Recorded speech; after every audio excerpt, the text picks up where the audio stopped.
हिंद। आप सभी का स्वागत है आज की इस महत्वपूर्ण क्लास में।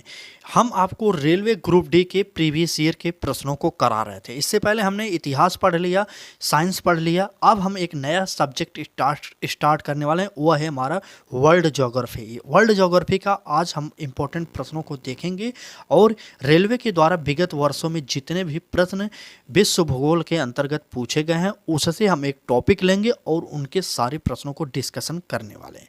इस प्रकार की हम टॉपिक वाइज आपको प्रीवियस ईयर हल करा रहे हैं। अगर आप भी चाहते हैं रेलवे की प्रीवियस ईयर पेपरों को हल करना तो आप हमारे साथ जुड़ सकते हैं। करना कुछ नहीं है, आपको सिर्फ चैनल को सब्सक्राइब करके बेल आइकन को ऑन कर लेना है। जैसे ही हमारी क्लास से जाएंगे आपको यूट्यूब नोटिफिकेशन भेजेगा और आपको देख लेना है और आपको कुछ नहीं करना। चलिए क्लास को स्टार्ट करते हैं। आज के पहले प्रश्नों को देखिए। आज का हमारा पहला प्रश्न होगा, ब्रह्मांड का अध्ययन के रूप में जाना जाता है। यह प्रश्न एनटीपीसी 2021 में पूछा गया था। अगला प्रश्न होगा हमारा, इस ब्रह्मांड में मौजूद प्रत्येक वस्तु जो पदार्थ से निर्मित है उसे वैज्ञानिकों ने क्या नाम दिया था। यह प्रश्न एनटीपीसी 2021 में भी पूछा गया था। नेक्स्ट प्रश्न होगा हमारा, गैस, धूल और अरबों सितारों का एक विशाल संग्रह कहलाता है। और यह प्रश्न बताइए किस पेपर में आया होगा। चलिए बताइए। तो बिल्कुल सही, यह प्रश्न जो है कहां पर आया था। चलिए, यह प्रश्न भी पूछा गया एनटीपीसी 2021 के परीक्षा में। तो आज का हमारा टॉपिक जो है वर्ल्ड ज्योग्राफी का वह है ब्रह्मांड। जी हाँ दोस्तों, ब्रह्मांड से बहुत सारे प्रश्न ग्रुप डी हो, एनटीपीसी हो, एएलपी हो, इन सारी परीक्षाओं में पूछे गए हैं। आज की इस क्लास को जरूर देखिएगा। आपसे हाथ जोड़ के निवेदन करेंगे, हम आपको साथ साथ बताते चलेंगे कब कौन सा प्रश्न पूछा गया था। ठीक है, तो चलिए क्लास को स्टार्ट करते हैं और पहले प्रश्न को देखते हैं। कह रहा है कि ब्रह्मांड का अध्ययन, यहाँ पर खाली स्थान दिया गया, उसके बाद रूप में जाना जाता है। कौन से रूप में? एक प्रकार से कह सकते हैं कि ब्रह्मांड का अध्ययन किस में किया जाता है, क्योंकि यहाँ पर ऑप्शन में एंटमोलॉजी और कॉस्मोलॉजी उपयुक्त दोनों, इनमें से कोई नहीं। चलिए कमेंट करिए और उत्तर बताइए। पहले हम बता दे रहे हैं इनमें से कोई नहीं, ये कट जाएगा, उपयुक्त दोनों होगा नहीं। और ए और बी में उत्तर बताते रहिए आप लोग। चलिए देखते हैं कौन लोग बताते हैं। ब्रह्मांड का बहुत ही महत्वपूर्ण सवाल है यह। बिल्कुल सही, हमारा बी ऑप्शन सही हो जाएगा। कॉस्मोलॉजी में हमारा ब्रह्मांड का अध्ययन किया जाता है। ठीक है, एंटमोलॉजी में कीटों का अध्ययन किया जाता है। एंटमोलॉजी जो है कीटों का अध्ययन, ठीक, कीटों का अध्ययन एंटमोलॉजी में किया जाता है। आप लोग नोट करिएगा, ये प्रश्न साइंस के अंतर्गत आ जाएंगे।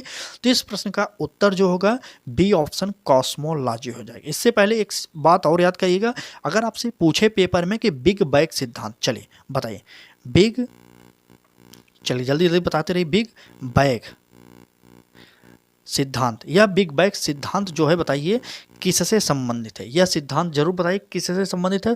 तो यह सिद्धांत जो होगा यह हो जाएगा ब्रह्मांड से संबंधित। नोट करिएगा, यह ब्रह्मांड से हो जाएगा। ठीक, चलिए आप लोग शॉर्टकट में जल्दी लिख लीजिए, ब्रह्मांड से संबंधित बिग बैंग सिद्धांत होता है।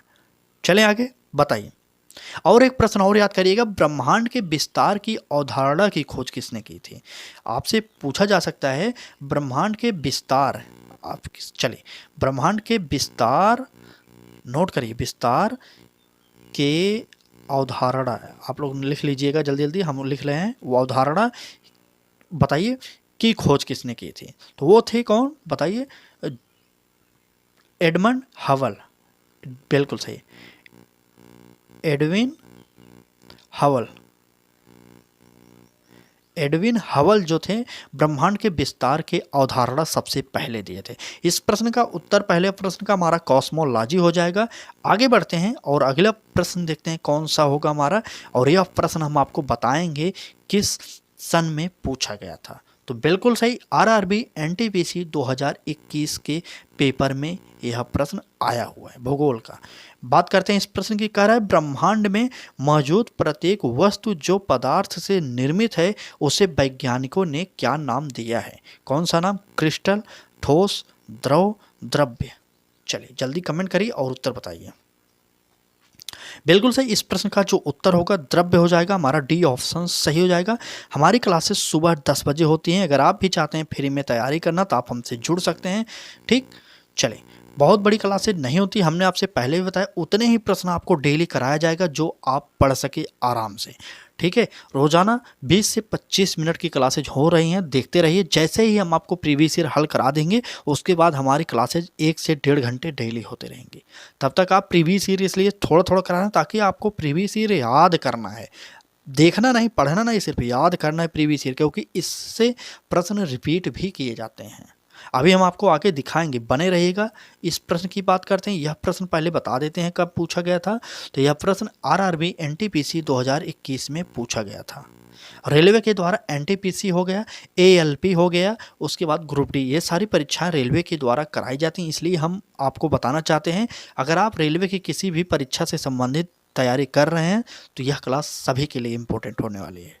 ठीक, चलिए बात करते हैं प्रश्न की। कह रहा है गैस, धूल और अरबों सितारों का एक विशाल संग्रह कहलाता है। क्या कहलाएगा? ब्रह्मांड कहलाएगा, आकाशगंगा कहलाएगा, नक्षत्र कहलाएगा, विश्व कहलाएगा। चलिए, बिल्कुल सही। इस प्रश्न का उत्तर हमारा आकाशगंगा कहलाता है, क्योंकि आपको पता होगा गैस, धूल और अरबों सितारों का एक विशाल संग्रह हमारा आकाशगंगा ही होता है। ठीक है, हमारी आकाशगंगा होता है। इस प्रश्न का बी ऑप्शन सही हो जाएगा। चलिए आगे बढ़ते हैं, अगला प्रश्न देखते हैं। कह रहा है कि जब विशाल काय तारे, वेरी इंपॉर्टेंट है, इसे इंपॉर्टेंट में नोट करिए। ठीक है, इंपॉर्टेंट में नोट करिए। और प्रश्न है आरआरबी एनटीपीसी 2020 का यह प्रश्न है। कह रहा है कि जब विशालकाय तारे का ईंधन समाप्त हो जाता है तो तारे का आंतरिक समाप्त हो जाता है। ऐसे तारे को क्या कहते हैं? क्या अभिनव तारा कहेंगे, प्रोटॉन तारा कहेंगे, न्यूट्रॉन तारा कहेंगे, या इनमें से कोई नहीं? जल्दी से कमेंट कर दीजिए और उत्तर बता दीजिए। देखते हैं कौन लोग उत्तर देते हैं जल्दी से। चलें, जब विशालकाय तारे का ईंधन समाप्त हो जाता है तो तारे का आंतरिक समाप्त हो जाता है। ऐसे तारे को क्या कहेंगे? यह कहेंगे हम न्यूट्रॉन तारा, न्यूट्रॉन तारा। चलिए, सी ऑप्शन सही हो जाएगा। यह प्रीवियस ईयर कराने का सिर्फ एक उद्देश्य है, आप पढ़े हों या ना पढ़े हों, लेकिन देखिए क्लास। ठीक है, उद्देश्य साफ है कि आप किसी भी परीक्षा की तैयारी करने जा रहे हों तो सबसे पहले उसकी जो प्रीवियस ईयर है उसको हल करिए। उससे एक बात साफ हो जाएगा कि आपको पढ़ना क्या है। ठीक है, तब आप तैयारी करिएगा। यही हमारा सिद्धांत है। हम आपको पहले प्रीवियस ईयर पूरा हल कराएंगे, जब से रेलवे परीक्षा करा रहा है, और 2024 तक जितने भी प्रश्न बने होंगे रेलवे के अंदर, हम सारे के सारे प्रश्नों को पहले हल कराएंगे, उसके बाद हम क्लासेज कराएंगे। उसके बाद यह मत कहिएगा कि इस प्रश्न को रेलवे नहीं पूछता। ठीक है, क्योंकि हम आपको हर एक टॉपिक क्लियर करा कर बता रहे हैं कि कौन से टॉपिक से कितने प्रश्न आते हैं। चलिए, आपको इतिहास, पूरा इतिहास पढ़ना पड़ेगा, छोड़ना कहीं नहीं है। पूरा इतिहास, भूगोल हो गया, भारत का भूगोल पूरा पढ़ना पड़ेगा, प्रश्न आए या ना आए, क्योंकि जीके जीएस में 20 प्रश्न आएंगे। जो इतिहास हो गया, भूगोल हो गया, संविधान हो गया, ये सारे के सारे पढ़ने पड़ेंगे। और साइंस में तो तीनों साइंस पढ़ना पड़ेगा। जो 25 नंबर लेना है तो तीनों साइंस पढ़ना पड़ेगा, एक भी छोड़ना नहीं। 45 नंबर बहुत महत्वपूर्ण होंगे आपके पेपर में, और नेगेटिव मार्किंग भी होगी। चलिए बात करते हैं अगले प्रश्न की। कह रहा है सर्वप्रथम क्वासर की खोज किसने की थी? क्या एस चंद्रशेखर थे, या मार्टिन स्विफ्ट थे, या केपलर थे, या इनमें से कोई नहीं? चलिए बताइए, यह प्रश्न बात करते हैं कहाँ पर पूछा गया था, कौन से सन में पूछा गया था? तो यह प्रश्न होगा आरआरबी एनटीपीसी 2018 में यह प्रश्न आया हुआ है। चलिए बताइए, इसका उत्तर मार्टिन स्विफ्ट हो जाएगा। बिल्कुल, मार्टिन स्विफ्ट। चलिए, बी ऑप्शन सही हो जाएगा। आगे बढ़ते हैं, अगला प्रश्न देखते हैं। तारों के विभिन्न समूह द्वारा निर्मित विभिन्न प्रतिरोध कहलाते हैं। क्या कहलाएंगे? ग्रह कहलाएंगे, तारा कहलाएगा, गैलेक्सी कहलाएगा, तारा मंडल कहलाएगा? कमेंट करिए और उत्तर बताइए। चलिए जल्दी जल्दी बताते रहिए। आप लोग क्लास कैसी लग रही है यह भी बताते रहिए। ठीक, एनटीपीसी 2021 का यह प्रश्न है, हम आपको बताते चल रहे हैं। क्या करें, अब यहाँ पर टाइपिंग अगर कर देंगे ना तो बहुत समय लगता है टाइपिंग करने में। ठीक, हम आपको बता रहे हैं, यकीन करिए। आप अगर प्रीवियस ईयर रखे हो तो वहाँ पर देख सकते हैं। चलिए उत्तर बताइए इसका। बिल्कुल सही। इस प्रश्न का उत्तर की बात करते हैं, कौन सा होगा, एक बार कमेंट जरूर करिए तो देखते हैं। तो बिल्कुल सही, तारामंडल हमारा इसका उत्तर सही हो जाएगा। डी ऑप्शन हमारा सही हो जाएगा। एनटीपीसी 2021 में आया हुआ प्रश्न है।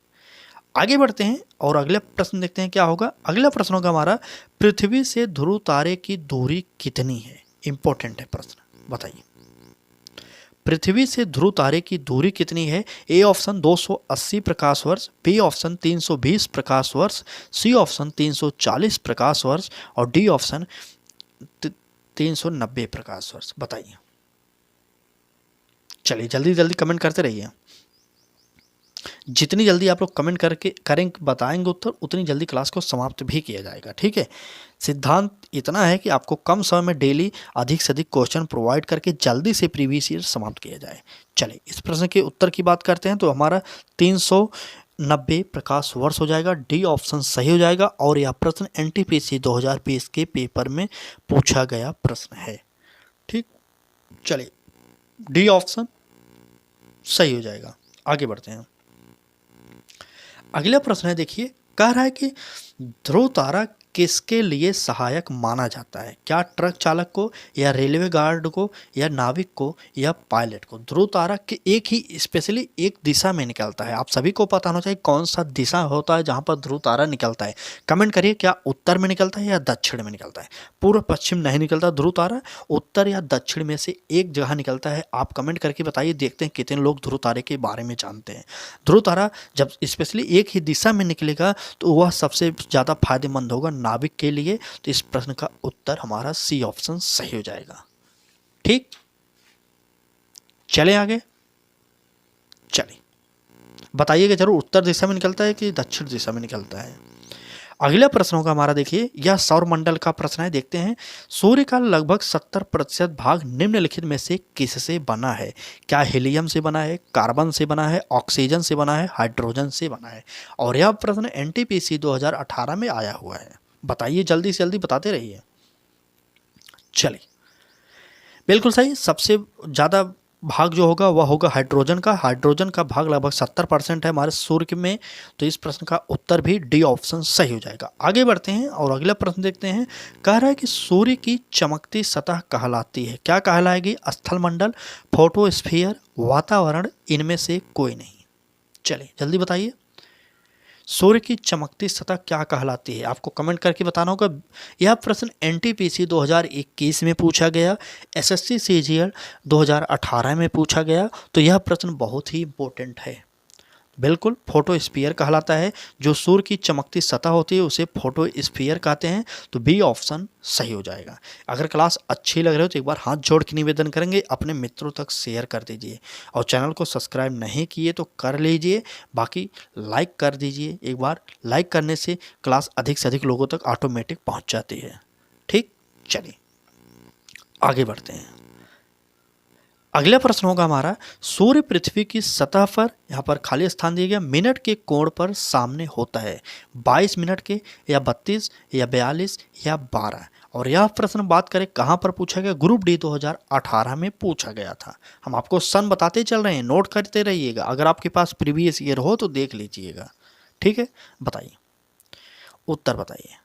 बिल्कुल सही, इसका उत्तर हमारा 32 हो जाएगा। बी ऑप्शन सही हो जाएगा। यहाँ पर 32 लिख के आप पढ़ सकते हैं कि सूर्य पृथ्वी की सतह पर 32 मिनट के कोण पर सामने होता है। ठीक, आगे बढ़ें। चलिए, आज की इस क्लास में बस इतने ही प्रश्न थे। क्लास कैसी लगी कमेंट करके ज़रूर बताना। अगर आपको क्लासेज और बड़ी चाहिए और क्वेश्चन अधिक चाहिए उसके लिए भी आप कमेंट कर सकते हैं। वैसे तो हम सोच रहे थे कि छोटी छोटी क्लासेज कराई जाए जिससे आपको प्रश्न याद होते चलें। ठीक है दोस्तों, तो चलिए दोस्तों, आज की इस क्लास में बस इतने ही प्रश्न थे। चैनल को सब्सक्राइब नहीं किए तो कर लीजिए, क्योंकि आपको आपके लक्ष्य में पहुंचने में बहुत बड़ी सहायता करने वाला है हमारा लक्ष्य तक चैनल। चलिए, आज की इस क्लास में बस इतना ही था प्रश्न। कल फिर मिलेंगे एक नए सब्जेक्ट, एक नए टॉपिक के साथ। तब तक के लिए धन्यवाद।